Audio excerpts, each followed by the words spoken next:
बोलो दंडेश्वर बाबा की जय। अभी हम लोग दंडेश्वर पहुंच करके फिर आप लोगों को दिखाते हैं। हमारे यहाँ का मशहूर मंदिर है भाई। हाय हाय, ये मेरी भतीजी है।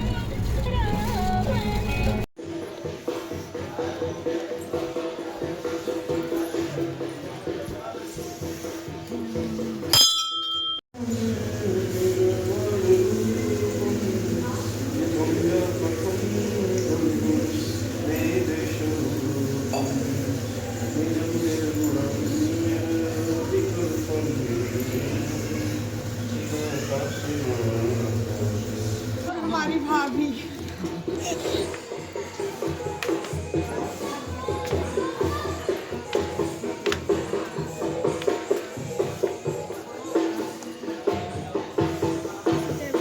भाई, हम लोगों का दर्शन हो गया। बोलो दंडेश्वर बाबा की जय।